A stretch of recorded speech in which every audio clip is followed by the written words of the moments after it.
자, 저당인데, 자, 여러분, 이 저당은 부동산을 담보로 해서 자금을 융통받는데, 우리가 보통 이 주택 수요자를 차입자라고 하죠.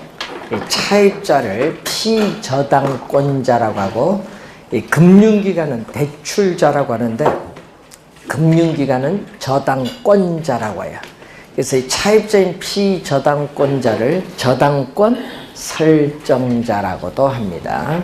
자, 우선 기본 개념을 알아두시고, 자, 여러분이 저당 대출 위험 239페이지 보시면은, 자, 저당 대출에 따른 위험입니다. 금융기관 입장에서 위험에서 여러분이 우선 2개 정도 오늘 기억해 두셔야 되는데, 거기에 채무 불이행 위험이 있죠. 채무 불이행 디폴트라고 하거든요.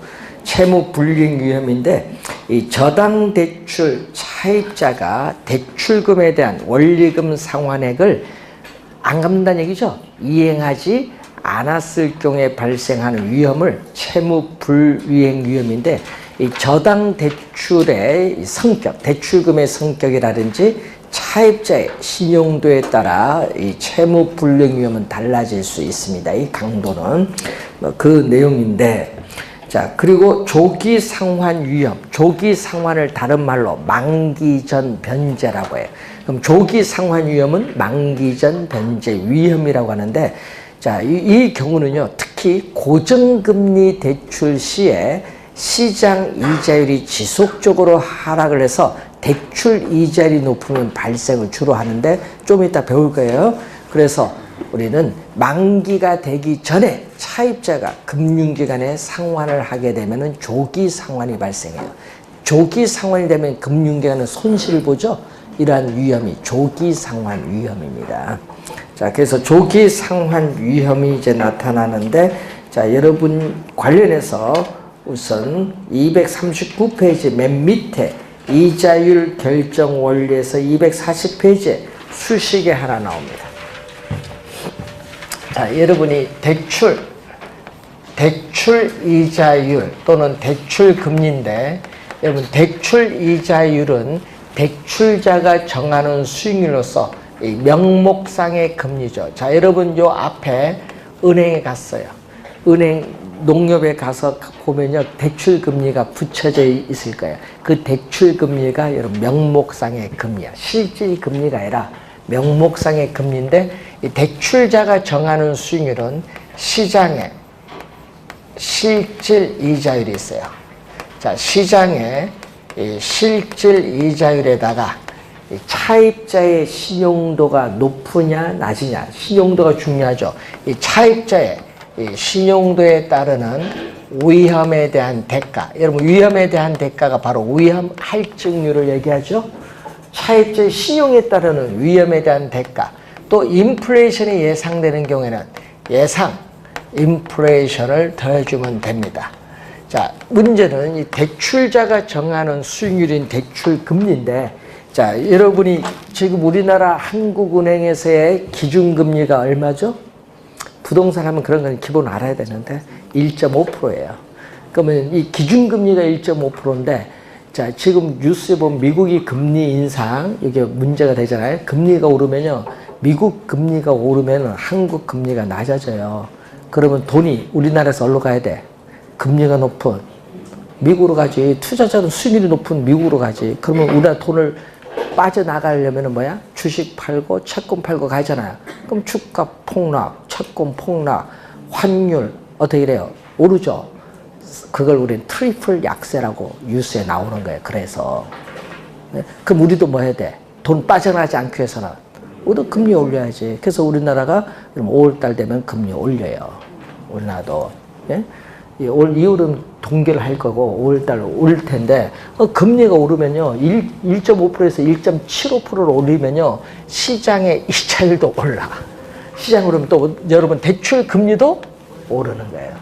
예? 그런 겁니다. 자, 그런데 또 차입자의 신용이 안 좋아요. 연체 실적이 많아서 신용도가 안 좋으면 할증률이 높죠. 할증률이 높으면 돈 안 갚을 가능성이 많잖아요. 그러면 대출 금리도 높아져요. 응? 자, 그리고 인플레이션이 발생하면 화폐 가치가 떨어지기 때문에 금융기관은 손해예요. 그래서 인플레이션이 발생하면은 금융기관은 또 대출 금리 인상을 통해서 차입자에게 떠넘기는 거예요. 자, 이 관계를 이해를 해 두셔야 돼요. 제가 말로 한 것이 시험에는 말 나왔을 때, 그게 판단을 잘 해야 돼요. 수식을 보시면서. 자, 우선 요 수식을 이해를 해 두시고, 자, 그러면 이제부터 여러분이 알아야 될 것은 대출을 받게 되면은 여러분 판단을 해야 돼. 고정금리로 받는 게 유리한가? 변동금리로 받는 게 유리한가? 이걸 판단을 해야 돼요. 잘 모르면은 오늘 배우고 식사하시고 은행 가서 한번 상담 받아보세요. 대출. 갈 때는 아파트를 분양받으면 대출을 하면서 어떤 게 유리한가 다 물어보세요. 그러면 공부 저절로 돼요. 그럼 제일 먼저 나오는 게 뭐죠? 우리는 고정금리로 대출 받을 것인가? 변동금리로 대출 받을 건가 중요하죠. 그래서 여러분 고정금리, 변동금리는 출제할 수도 있고 안 할 수도 있는데 별표 2개로 갑니다. 자, 우선 고정금리 대출은 우리나라 대표적으로 어디? 우리나라 고정금리 대출은 한국주택금융공사의 보금자리론이 대표적인 고정금리 대출이고요. 우리나라 전체 주택담보대출의 약 9% 정도 차지해요. 얼마 안 돼요. 네? 네? 그래서 고정금리 대출입니다. 금리가 뭐가 돼요? 말고 고정됐어요. 자, 대출 실행일에, 여러분 대출 실행일에 사인을 해야 돼. 약정서에. 예? 대출 약정서에 사인을 해야 되는데, 그러면 대출 실행일에 주택 수요자인 차입자와 금융기관 사이 약정한 금리가 대출 중간 시장 상황의 변화에 따라 변하지 않아요. 언제? 만기까지 그 금리가 그대로 적용돼요. 이게 무슨 대출? 고정금리 대출이에요. 자, 그럼 고정금리 대출에서 이제 문제가 생기는 경우가 있어요. 어떤 경우냐? 시작 이자율. 여러분 대출 이자율을 또는 저당 이자율이라고 해요. 여러분 대출 이자율을 여러분 문제를 풀다 보면 저당 이자율로도 많이 나오대. 대출 이자율, 저당 이자율, 약정 이자율, 계약 이자율 다 같은 말. 예? 여러분 이해하기 좋도록 제가 대출 이자율로 적었어요. 자, 시장 이자율이 지속적으로 상승해서 대출 이자율보다 높으면은 문제가 생겨요. 어떤 문제가 생기느냐? 주택 수요자인 차입자와 대출자인 금융기관 사이에 문제가 생깁니다. 차입자는 낮은 대출금리, 낮은 고정된 대출금리로 돈을 갚으니까 뭘 한다? 이익을 얻겠지만 대출자는 시장 금리가 상승함으로써 외부로부터, 은행 바깥 외부로부터 자금을 조달하는 비용이 점점 올라요. 자금 조달 비용이 상승을 하면은 어떻게 돼? 대출 금리와의 마진이 점점 줄어들면서 금융기관은 수익성이 악화돼. 이 손해가 점점 누적이 되면은 어떻게 돼? 점점 어떻게 돼? 시장 금리가 계속 오르면 대출 금리와의 마진이 점점 악화가 돼서 손해를 보잖아요. 손해를 점점 이게 누적이 되면은 금융기관의 수익성이 뭐가 돼요? 악화되는 문제가 발생해요. 그럼 금융기관의 수익성이 악화되니까 금융기관은 고정금리 대출로 해주기보다는 금리 변동에 따라서 차입자에게 떠넘길 수 있는 변동금리 대출을 그래서 선호하는 거예요. 네, 이유는. 근데 반대로 이런 경우 있죠. 시장 이자율이 지속적으로 하락을 해서 대출 이자율이 더 높으면 높은 대출 금리로 갚는 차입자는 손해를 봐요. 손해를 볼 때는 이 시장 금리 변동에 따른 위험은 위의 경우에는 대출자가 부담하지만 밑인 경우 누구? 시장 금리 하락에 따르는 금리 변동 위험은 누가 부담? 차입자가 부담하는 거예요. 그리고 대출자는 높은 대출 금리로 이자를 받으니까 이익이지. 예? 근데 차입자는 문제는 손해를 보면은 액션을 취할 수 있어요. 액션. 여러분 여러분 손해 보면은 어떻게 돼요? 만기가 되기 전에 어떻게 돼요? 돈 갚아버리지. 그래서 문제는 갚을 때 고민을 좀 해야 돼요. 조기 상환의 가능성이 점점 높아지는데 그럼 여러분 조기상환을 다른 말로 우리는 만기전 변제라고 해요. 또 여러분 여러분 많은 중도상환 이런 얘기도 많이 하는데 조기상환이나 중도상환이나 만기전 변제 다 같은 말이에요. 자, 문제는 이때 여러분이 요걸 할 때 고민해야 돼요. 조기상환을 하면 수수료 내야 돼. 또 싼 금리로 융자 받아야 될 거 아니야. 갚아버렸으니까. 또 신규 대출에 대한 또 수수료가 있어. 그리고 어떻게 돼요? 금리 차이. 조기 상환 전, 상환 후의 금리 차이에 따른 이익이 있거든요. 이익이 이런 걸 고려하고 또 상환하지 않고 만기까지 갔을 때 손해보는 금액이 있잖아요. 그걸 다 비교해야 돼. 비교해서 본인이 유리하다. 그러면 조기 상환을 결정을 해야 돼. 그럼 조기 상환을 할 때는 어떻게 돼요? 다른 금융기관에서 싼 금리로 융자를 받아야 돼요. 이걸 우리는 리파이낸싱이라고 해요. 파이낸싱은 아까 뭐라고 번역하면 금융, 리는 다시 융자를 받는다. 재금융으로 번역을 하죠. 재금융, 리파이낸싱. 이 리파이낸싱인데 여러분 교재에 240페이지에 우리가 고정금리 그 내용을 보시면 돼요. 자, 그러면은 리파이낸싱, 싼 금리로 융자를 받아서 기존에 대출 받은 금액을 뭐 한다? 조기 상환을 해버리지. 그럼 조기 상환하면 금융기관 입장에서 문제가 생겨요. 뭐다? 금융기관은 차입자가 조기 상환을 하면요. 차입자가 조기 상환하면은 높은 이자를 받게 될 기회가 상실되잖아요. 차입자의 조기 상환에 따라서 위험은 누가 안는 거야? 차입자가 조기 상환해버리면은 그 조기 상환에 따른 위험은 금융기관이 안게 되는 위험이야. 아까 그래서 저당대출 위험, 그 교재 나온 건 전부 금융기관이 안게 되는 위험입니다. 금융기관이 안게 되니까 금융기관은 이 위험을 안게 되니까 어떻게 돼요? 위험을 줄여야 될 거 아니에요. 그래서 조기 상환을 하면은 조기 상환에 따라 미상환된 금액의 일정 비율을 조기 상환 뭘로 부과한다? 수수료로 부과하죠. 벌칙 부과해야겠지. 조기 상환 수수료를 우리는 벌칙으로서 우리는 부과하면서 이 위험을 뭐 해야 된다? 줄여야 돼. 그 얘기죠. 이 내용인데 26회 여러분이 요 지문 26회 시험, 27회 시험, 2년 연속 정답 지문. 뭐가? 요거 시장 이자율이 대출 이자보다 뭐 할 때? 낮을 때. 요거 부등호 낮을 때. 여기 2년 연속 정답 지문. 26회 7회 시험. 조건을 잘 봐야 되는 거예요. 그리고 요거 계산 문제. 예? 여러분 재금융했을 때 이익 보는 금액 얼마? 요 계산하는 문제 27회 시험에 출제했는데 저희들이 요거 대학교에서 출제를 할 때도요. 대학교에 부동산 금융에서 출제를 할 때도요. 요 문제 학생들 풀면요. 잘 못 풀어. 막 4, 5분 걸려. 이 4, 5분 걸린 문제를 27회 출제했죠. 27회 출제 문제 중 가장 어려운 문제. 시간이 오래 걸려. 이런 거는 뭐다? 틀려주는 게 예의야. 4분 걸린 거 어떻게 풀어? 1분에 한 문제 풀어야 되는데. 그런 걸 여러분이 잘 찾아야 해요. 요거는 풀 문제, 요거는 찍을 문제.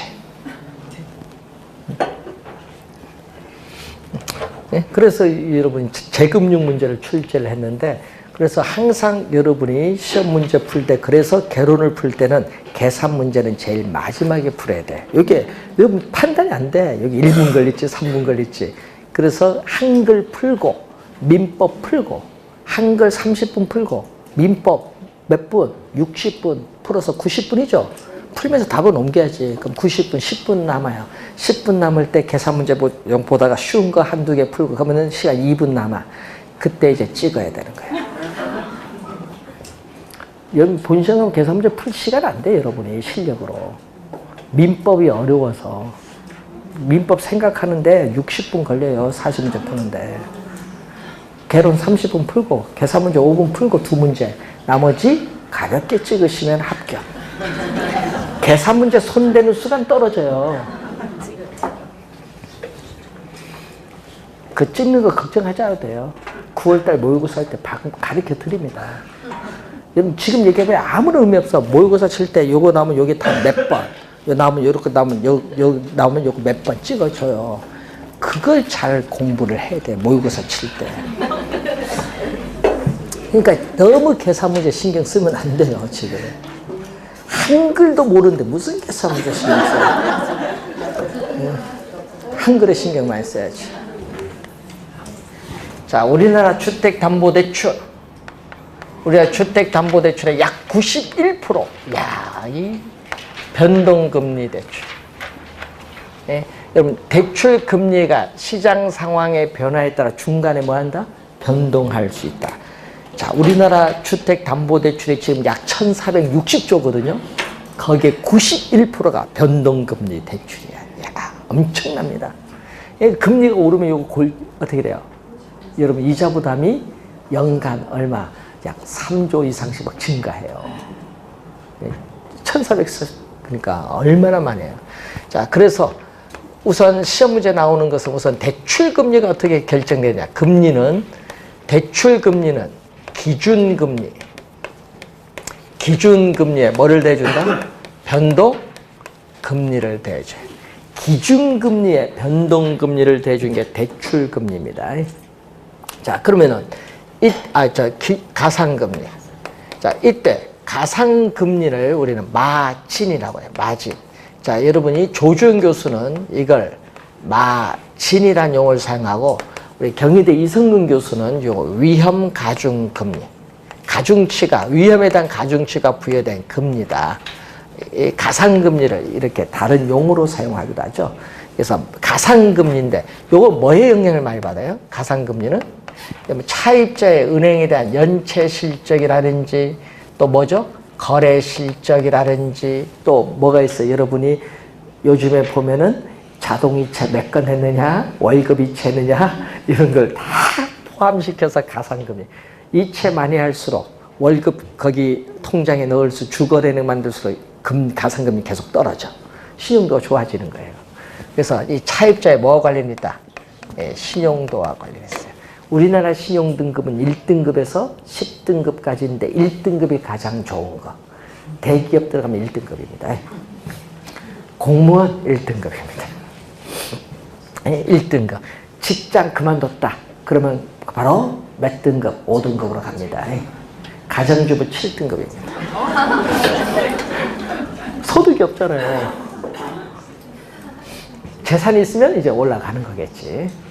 그래서 이제 등급이 이제 그렇게 나오는 거예요. 가상금리인데 요거 대출 받을 때, 대출 실행일, 대출 받을 때 대출 금리 결정할 때 필요해. 그런데 대출 중간에는 가상금리는 변하지 않습니다. 대출 결정할 때 필요하고, 그럼 중간에 변하는 건 뭐죠?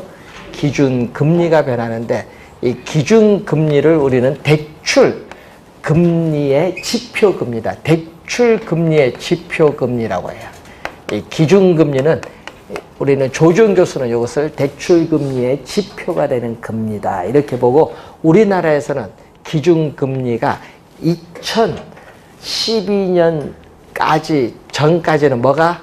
CD 금리 요거 하나밖에 없었어요. CD는 양도성 예금 증서인데 이자율 조정 주기는 3개월. 3개월이니까 얼마? 91일. 이자율 조정 주기. 그럼 3개월이니까 1년은 12개월. 1년에 몇 번 조정?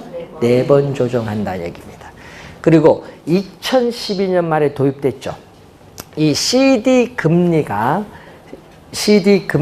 은행이 외부로부터 조달하는 자금 조달 비용을 제대로 반영하지 못한다는 지적에 따라서 2012년 말에 도입을 한 게 있죠. 은행이 외부로부터 자금 조달할 때 은행 채권을 발행한다든지 CD를 발행한다든지 여러분 정기예금을 한 것을 가지고 자금 조달하는 3대 수단이거든요. 그런 것을 우리는 외부로부터 우리 자금 조달하는 비용을 가중치로 평균을 내요. 그것을 우리 가중치로 평균낸 이 자금 조달 비용 지수인데, 이 지수를 가지고 한데, 이 자금 조달 비용 지수를 우리는 약어로 뭐라고 한다? 코픽스라고 해요. 코픽스 금리인데, 조정 주기는 여러분 요즘 은행에 보니까 6개월 조정 주기라고 표를 걸어놨대요. 6개월에서 1년. 근데 지금 6개월짜리가 은행에 보니까 기준을 많이 삼네요. 자, 그러면은 6개월이면 1년에 몇 번 변하는 거야? 2번 변한다 얘기인데, CD는 매일매일 발표하고요. 코픽스는 한 달에 한 번. 15일 오후 3시에 은행연합회에서 9개 시중은행에 요걸 어떻게 취합을 해서 발표를 해요. 이건 한 달에 한 번 발표하는데 두 가지가 있어요. 여러분, 신규. 여러분, 대출 처음 받을 때 신규 취급의 기준. 코픽스가 그러니까 대출 잔해, 남아있는 잔해 기준 코픽스 금리가 있어요. 두 가지가 있는데, 이 코픽스 금리인데 여러분, 요게 낮으면 어떻게 돼요? CD 금리가 하락하고 코픽스 금리가 하락하면 기준 금리가 하락해서 대출 금리가 하락을 하고요. 코픽스 금리가 오르면 CD 금리도 오르고 기준 금리도 오르면서 뭐도 오른다? 대출 금리 온다. 이 내용은 21회 시험에 한번 냈고, 또 CD가 문제가 있어서 코픽스 도입됐다. 이거는 25회 시험에 출제됐고, 그리고 앞에 우리가 해서 요 기준금리의 가상금리에 대해서 대출금리를 결정한다. 16, 17회 시험에 출제를 하고 시험에 많이 나옵니다. 그래서 고정 변동 상당히 시험에 많이 나오고 있다. 여러분, 최근에 25회 시험에 출제했고, 요거는 계산문제 27회 시험에 나왔기 때문에 여러분이 올해 29회는 지문 속에 나올 수도 있다. 이렇게 보시면 되겠습니다. 근데 시험에 매년 출제되는 게 있어요. 자, 여러분, 요 고정금리, 변동금리에서 여러분, 어디 가서 이제 이자율 조정 주기가 지금 여기는 CD가 3개월이잖아요. 이자율 조정 주기가 멀수록 우리는 이걸 시험에 많이 내요. 지문. 이것도 한 3번 냈는데, 이자율 조정 주기가 멀수록 짧을수록 이 지문, 길수록이란 지문은 안 내요. 짧을수록 이 지문을 제일 많이 내요. 그러면 차입자와 대출자 사이에 어떤 형상이 발생하느냐 이 얘기예요. 뭐일 경우? 예? 물가가 지속적으로 상승하는 인플레이션이 발생할 경우. 자, 물가가 지속적으로 상승하는 인플레이션이 발생하면은 화폐 가치가 하락을 하니까 대출해준 금융기관은 손해야. 원금 이자 받는데 손해지. 돈의 가치가 떨어지니까. 그래서 인플레이션이 발생을 하면은 대출 금리를 올려야 돼, 금융기관은. 그래서 이 인플레이션이 발생을 해서 대출 금리를 인상을 해야 되거든요. 그래서 이 금리 변동에 따른 인플레이션이 발생을 하면은 금리 변동에 따른 위험을 대출자는 차입자에게 뭐를 통해서 대출 금리 인상을 통해서 뭐 한다? 떠넘겨. 넘기는 거 뭐? 전가를 하기 때문에 차입자는 짧을수록 뭐다? 빨리 전가되니까 불리하고, 대출자는 뭐다? 유리하다. 이 지문이 3번 출제를 했습니다. 자, 그리고 또 시험 문제 또 25회 시험 출제했고, 18회, 이것도 20일에 한 3번 출제했네요. 뭐냐? 이 대출 실행 시점. 그러면 대출 우리가 실행 시점의 초기 이자율을 보면은, 자, 대출 실행 시점의 초기 이자율을 보면은 고정금리 대출이 높을까요? 변동금리 대출이 높을까요? 일반적, 항상이란 말 쓰진 않습니다. 우리 일반적, 통상적으로는 고정금리 대출이 높다. 그러면 이 초기 이자율, 대출 실행 시점에서의 초기 이자율인데, 문제는 이 변동 금리 대출, 이 변동 금리 대출이 고정 금리 대출보다 낮은 이유가 있거든요. 낮은 이유. 그럼 왜 낮냐 이거지, 여러분이. 변동 금리 대출이 고정 금리 대출보다 낮은 이유는 아까 여기서 설명했잖아요. 대출자는 금리 변동에 따른 위험을 차입자에게 떠넘기죠. 전가시켜요. 즉, 그 말은 차입자가 금리 변동에 따른 위험, 금리 변동에 따른 위험을 뭐 하기 때문에? 부담하기 때문에 그렇다. 이것도 한 3번 출제했고, 이것도 우리가 과거에 출제를 또 했었습니다. 요거는 13회 시험에 정답으로 물었고요.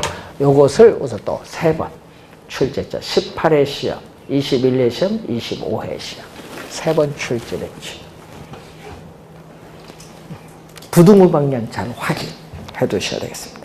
자, 매년 출제되는 게 또 있어요. 자, 여러분이 매년 출제됩니다. 올해 작년에 계산 문제 하나, 이론 지문 속에 해서 2문제 걸쳐서 출제했는데 하여튼 24회도 2문제죠. 매년 출제됩니다.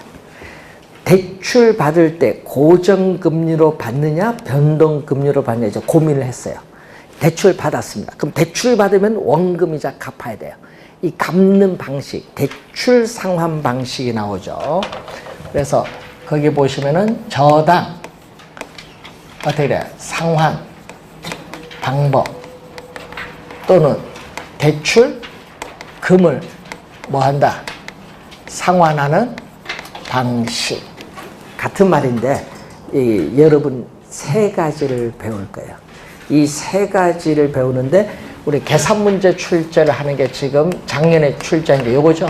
원금 균등 분할 상환을 출제했죠. 작년 시험에 원금 균등 분할 상환을 출제했죠. CAM 약어로 CAM이라고 해요. 자, 원금을 대출 원금을 뭐 균등하게 분할 상환한다. 자, 원금 균등 분할 상환인데 자, 예를 한번 들어볼까요? 자, 대출금. 자, 예를 들어서 대출금이 1,200만 원이다. 자, 연 이자율 우리는 12%. 여러분 고정금리 대출로 받는데 고정 금리로 연 이자율 12%고요. 대출 기간 여러분 대출 기간을 만기예요. 여러분 대출 기간, 융자 기간, 저당 기간 다 같은 말. 만기입니다. 만기는 1년. 간단히 예를 들어봤어요. 자, 예를 들었는데 요것 외에 다른 조건은 변화가 없다. 가정을 했을 때. 자, 우리 상환 조건은요, 2가지가 있거든요. 매월 상환 조건이냐, 아니면 매년. 시험 문제 잘 봐야 돼요. 매월 상환이냐, 매년 상환이냐. 매월로 보면은 매월 상환 조건에서 매월 원금 상환액은 얼마? 매월 원금 상환액은 여기는 대출금. 대출금이 1,200만 원이고 대출 기간을 융자 기간 또는 저당 기간 이것을 간단히 만기 1년 월이니까 12개월. 그러면 12개월 약분하니까 100만 원이에요. 그래서 첫 번째 달 100만 원 갚아요. 두 번째 달도 100만 원 갚아요. 자, 5개월째, 6개월째 이렇게 가겠죠. 12개월 계속 얼마 갚아? 100만 원 갚지. 100만 원. 그래서 중요한 건요, 이렇게 매월 갚아나가는 원금 상환액은 100만 원으로 뭐다? 동일하다. 그래서 원금 상환 곡선은 수평선이 돼. 원금 상환 곡선 얼마? 100만 원. 똑같잖아요. 언제까지? 만기까지 똑같이 100만 원. 그래서 수평선. 원금 상환 곡선은 수평선. 자, 이자는 매 기간. 자, 매 기간에 융자 잔고를 뭐라고 배웠죠? 앞에서 미상환된 원금이야. 융자 잔고는 미상환된 원금인데 이자율은 항상 융자 잔고에 대해서 적용해. 이자율은 항상 뭐에 대해서? 융자 잔고에 대해서 적용해. 자, 여러분 이자율이란 건요, 현재 소비를 할 수 있어요. 현재 소비하는데 현재 안 해요. 언제? 미래의 소비를 해요. 그럼 현재 소비, 미래 소비 차이가 바로 이자율이야. 그러니까 현재 소비를 현재 안 하고 이 현재 소비를 미래로 미루는 데 대한 그 시간 가치 있죠? 그 시간 가치를 뭐라고 해요? 이자율이에요. 이자율은 항상 융자 잔고인데 얼마? 첫 달에 돈 안 갚았어요? 첫 달에 돈 안 갚았으니까 1,200만 원. 대출금이 융자 잔고가 돼요. 안 갚았으니까. 이자율은 연이자율 10%인데 지금 월로 갔으니까 12개월로 나눠줘야지. 월로. 월 1%야. 얼마? 12만 원. 더 해줄까요? 더 해주면은 원금 플러스 이자. 예? 원금 플러스 이자를 우리는 원리금 상환액이죠. 상환액이 얼마? 처음에 112만 원. 자, 요거 구할 수 있겠어요? 예? 요거 첫 번째 구하는 것은 15회 추가 시험의 출제.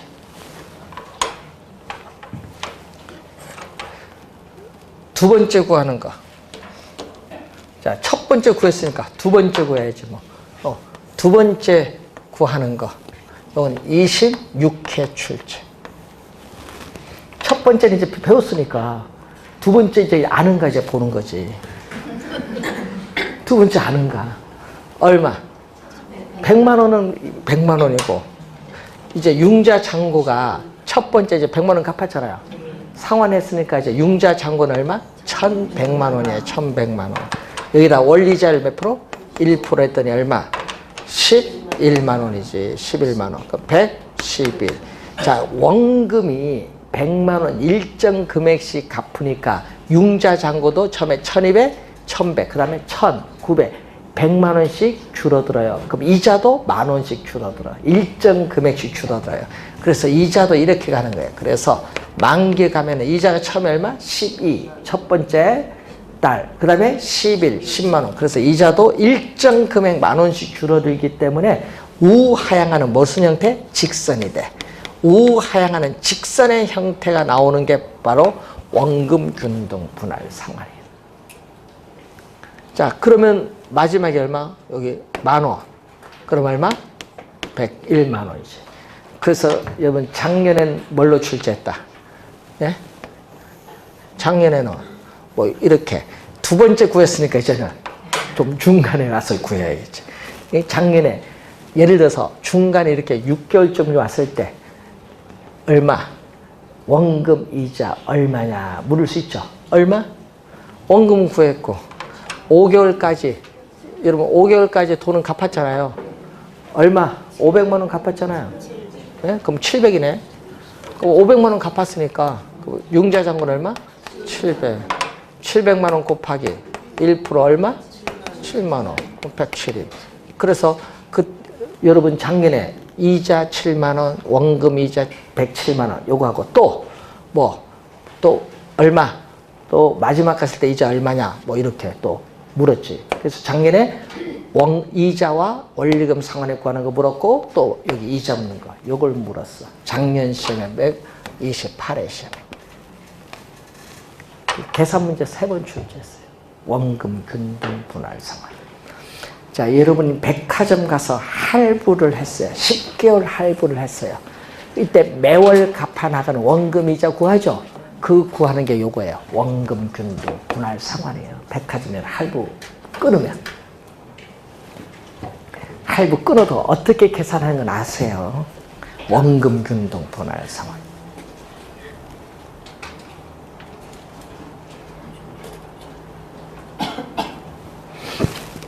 자, 그러면은 이제 원금 균등 분할 상환을 배웠으니까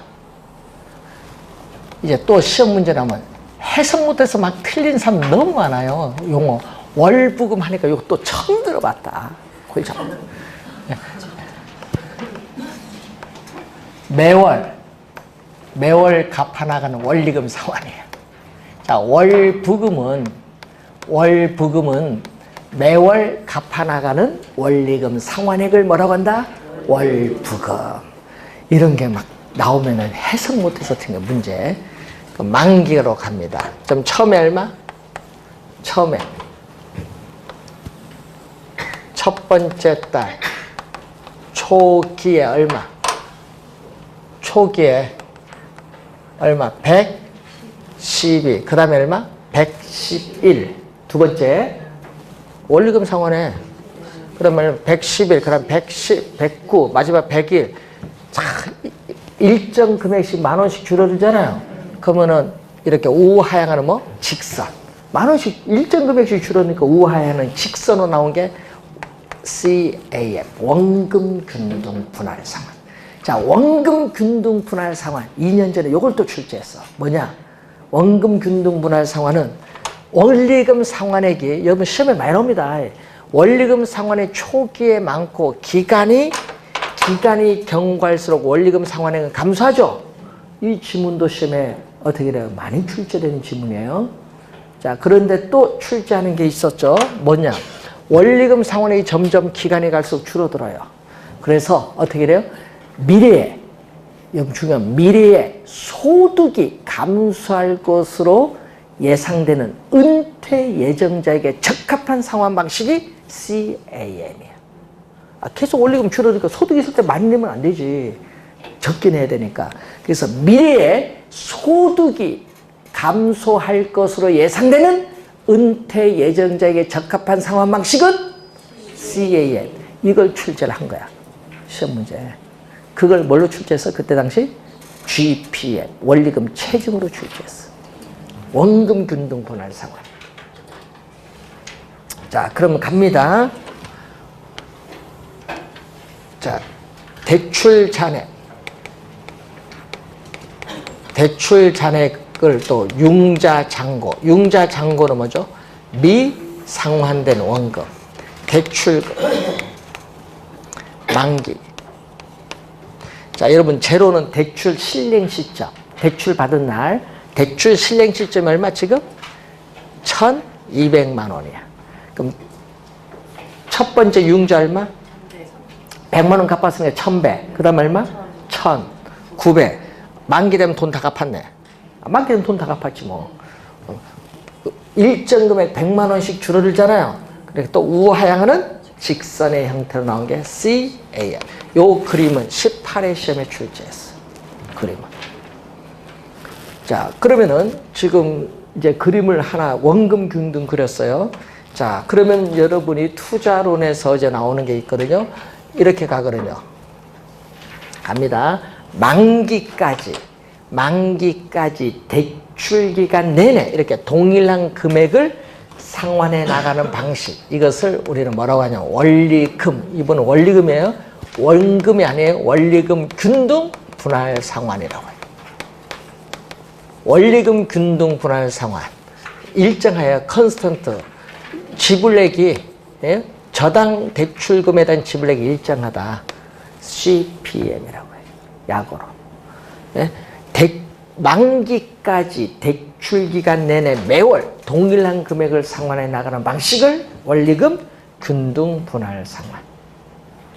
그러면은 여러분이 그림이 있어요. 투자론에 있습니다. 투자론에 어딘가 있는데 화폐 시간가치 끝에 우리 193페이지에 그림이 나와 있어요. 193페이지 밑에 그림, 그걸 참고하면 돼요. 자, 그럼 여러분 193페이지에 그림을 보시면은 이렇게 가거든요. 만기. 그간데 자, 여기 뭐죠? 이자, 지급 곡선. 이렇게 가는 건 뭐죠? 원금, 상환 곡선이에요. 그림이 저 보세요. 원금 균등과 다르죠?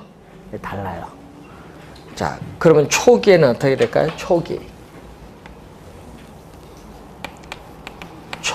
첫 번째 달, 초기에는 원금 상환액은 가장 낮고 이자 지급액은 가장 높아. 자, 예를 들어서 여기에 얼마? 원금이 10만 원, 이자는 얼마? 90만 원이다. 그러면 원금과 이자를 더한 원리금은 얼마다? 원리금 얼마? 100만 원이지. 그런데 문제는 요 크기와 요 크기가 서로 뭐다? 같다는 거지. 예? 90만 원 요거 10만 원만큼 더해주면 되니까. 자, 그런데 보세요. 만기에 가까이 갈수록 원금 상환 곡선의 기울기, 이자 지급 곡선의 기울기 급해지죠. 그럼 작년에 또 뭐 출제인 줄 아세요? 자, 원리금 균등 분할 상환 방식에서 기간이 경과할수록 뭐죠? 우리는 원금 상환액은 점차 뭔다? 증가한다, 감소한다? 증가죠. 작년 출제된 지. 그림 보고 말을 이해하면 돼요. 이자 지급액은 점점 체감하죠. 자, 그리고 만기에, 요 전체 만기에 약 몇 분의 1? 3분의 2 평균 만기에 약 3분의 2 정도 지났을 때 우리는 대출금의 약 몇 프로? 반 50%가 상환되었다고 볼 수 있다. 뭘 때? 원리금 균등 분할 상환. 그럼 원금 균등은 대출금 1,200만 원 반 언제 상환 끝나? 반? 1년에 반, 6개월 내에 600만 원 상환되죠, 반? 그래서 여러분, 원금 균등 분할 상환에서는 만기에 반이 지났을 때 대출금의 반이 상환되지만은 원리금 균등 분할 상환은 만기 약 얼마? 3분의 2 정도 지났을 때 우리는 이렇게 상환이 되는 거예요. 이 그림을 좀 다시 그리면은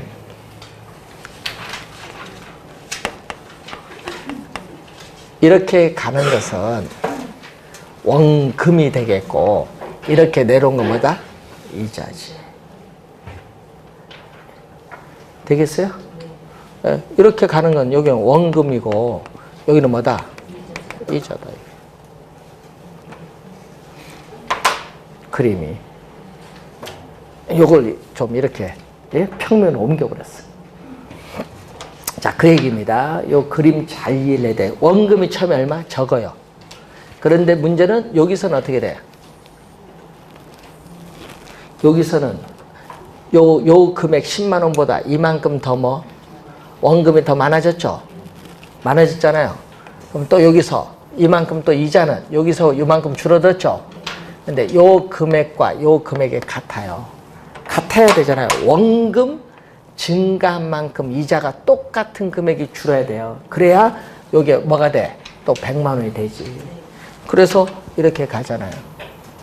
여기 원금 플러스 이자, 원리금 상환액이잖아요. 그래서 만기까지 대출기간 내내 동일한 금액을 상환해 나가는 방식이 원리금 균등 분할 상환입니다. 27회 정답지문, 2년 전 정답지문 요거죠. 자, 여러분 기간이 경과할수록 원리금 균등 분할 상환에서 기간이 경과할수록 이자 감소한 만큼 동일한 금액이 원금이 뭐한다? 증가한 거예요. 그게 정답지문이야. 27회 시험에.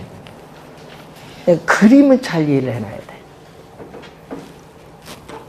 자, 여러분 그림은 그냥 안 배운 게 아니라 그림 보고 여러분 말로 표현된 걸 OX 찾아내야 됩니다.